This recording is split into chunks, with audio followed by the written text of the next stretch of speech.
আলহামদুলিল্লাহি ওয়াহদা ওয়াসসালাতু ওয়াসসালামু আলা মান লা নাবিয়্যা বা'দা আউযু বিল্লাহি মিনাশ শাইতানির রাজিম বিসমিল্লাহির রহমানির রহিম।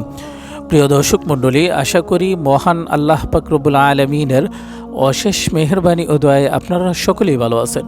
প্রিয় দর্শক মণ্ডলীর সামনে শবে বরাত আসতেছে। মঙ্গলবার দিবাগত রাত হচ্ছে শবে বরাত। হাদিসের ভাষ্য মোতাবেক লাইলাতুন নিসফি মিন শাবান বলা হয়, অর্থাৎ এই রাত্রে অনেক ফজিলত রয়েছে।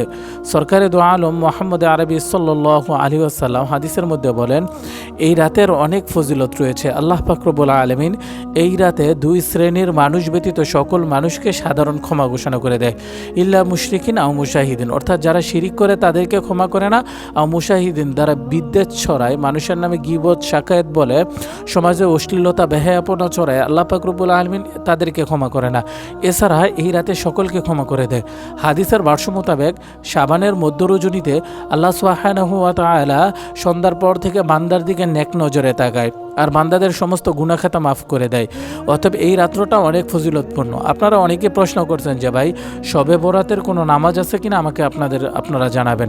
হাদিসের ভাষ্য মোতাবেক এই রাতে নবী করিম সাল্লাল্লাহু আলাইহি ওয়াসাল্লাম বলেন, কেউ যদি 12 রাকাত নামাজ পড়ে, প্রত্যেক রাকাতে সূরা ফাতিহার সাথে 10 বার যদি সূরা ইখলাস অর্থাৎ কুল ফল্লাহ সূরা পড়ে, আল্লাহ পাক রব্বুল আলামিন তার তামাম জিন্দেগির গুনাহ খাতা মাফ করে দিবে এবং তামাম জিন্দেগির রহমত দিয়ে ভরপুর করে দিবে। আমি হাদিসটি আবার বলতেছি।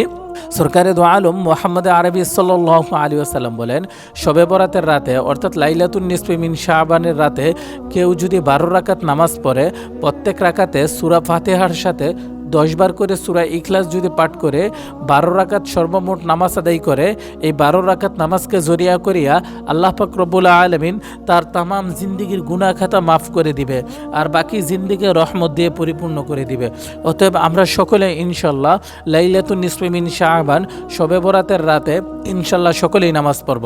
নামাজটা হচ্ছে নফল নামাজ, আপনি যত পারেন পড়েন, কিন্তু এই সিস্টেমে যদি পড়েন সূরা ফাতিহার সাথে 10 বার সূরা ইখলাস যদি পাঠ করে এইভাবে যদি আপনি 12 রাকাত নামাজ পড়েন, আল্লাহ পাক রব্বুল আলামিন আপনার জিন্দেগির গুনাহ খাতা মাফ করে দিবে, আপনার জীবনটা নূরান্বিত করে দিবে। এছাড়াও শবে বরাতের রাতে আপনারা কোরআন তেলাওয়াত, তাসবিহ, তাহলিল, জিকির, আজকার সমস্ত কিছু নেক আমল করতে পারবেন ইনশাল্লাহ। আল্লাহ পাক রব্বুল আলামিন আমাদের সকলকে শাবানের মধ্য রজনীতে ইবাদত বন্দেগী করার তৌফিক দান করুক। প্রিয় দর্শক মণ্ডলী, স্ক্রিনে আমাদের হোয়াটসঅ্যাপ কিংবা ইমো নাম্বারটি দেওয়া হলো। এই নাম্বারে যোগাযোগ করে আপনারা কোরআন হাদিসের ট্রিটমেন্ট নিতে পারবেন। আমরা যে কোনো জিনের রোগীকে 24 ঘন্টার ভিতর গ্যারান্টি দিয়ে সুস্থ করতে পারি। জাদুটোনা, কুফরি কালাম, বান, কালো জাদু 100% গ্যারান্টি দিয়ে ধ্বংস করতে পারি।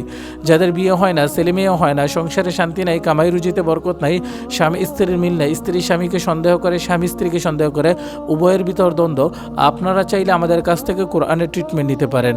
আমরা কোরআন দিয়ে রুকাইয়া করে দিব। আর এই কোরআনের বরকতের বদৌলতে আল্লাহ পাক রব্বুল আলামিন আপনার জীবনটা নূরান্বিত করে দিবে। অতএব যারা কোরআনের রুকাইয়া নিতে প্রস্তুত, অতি সত্বর স্ক্রিনে দেওয়া মোবাইল নম্বরে আমাদের সাথে যোগাযোগ করুন। ধন্যবাদ।